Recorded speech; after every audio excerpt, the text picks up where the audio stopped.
লক্ষ্মীপুর জেলার রায়পুর উপজেলা পৌর বিএনপির ৮ নং ওয়ার্ডের অভ্যন্তরীণ নির্বাচনের উৎসবমুখর পরিবেশে সম্পন্ন হয়েছে।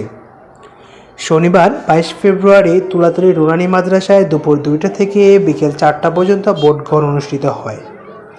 এতে বিএনপি ও অঙ্গ সংগঠনের নেতৃকর্মীদের স্বতঃস্ফূর্ত অনুপস্থিতি লক্ষ্য করা যায়। ৮ নং ওয়ার্ডের বিএনপি পরিবারের সদস্যরা আপনারা কষ্ট করে যারা ভোটার তারা ভোট দিচ্ছেন, যারা ভোটার না তারা ভোট দিচ্ছেন। সবাই বিএনপি পরিবারের সদস্য। এই ভোটটা হয়েছে রেজাল্ট আমি বলি। সভাপতি বাতিল ৯ vote, Mohammad Bablu Hossain ৩০ vote, Abul Bashar ১৯৯ vote, Bahar Hossain ১৫৬ vote.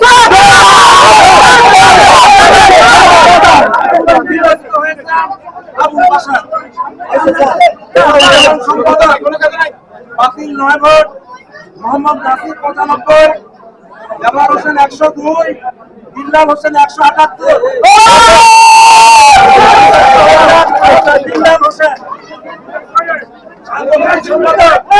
বাতিল ৬ ভোট, হুমায়ুন কবির ১৬৩, মনির হোসেন ৭৭,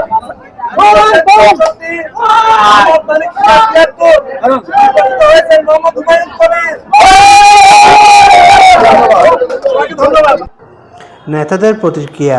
নির্বাচনের ফলাফল ঘোষণার পর পৌর বিএনপির আহ্বায়ক এবিএম জিলানী বলেন, আমার ভোট আমি দেব, যাকে খুশি তাকে দেব।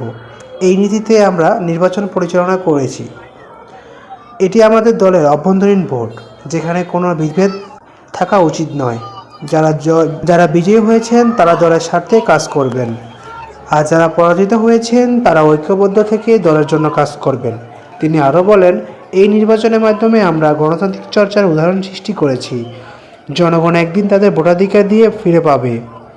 আমরা সকল ভেদাভেদ ভুলে দলের জন্য, ধানের শীষের জন্য এবং দেশনেত্রী বেগম খালেদা জিয়া ও তারেক রহমানের হাতকে শক্তিশালী করতে একসঙ্গে কাজ করব। নির্বাচন পরবর্তী সময়ে নেতাকর্মীদের মধ্যে উচ্ছ্বাস দেখা যায়। নতুন নেতৃত্বের প্রতি আস্থা ও সমর্থন জানিয়ে তারা একসঙ্গে কাজ করার অঙ্গীকার ব্যক্ত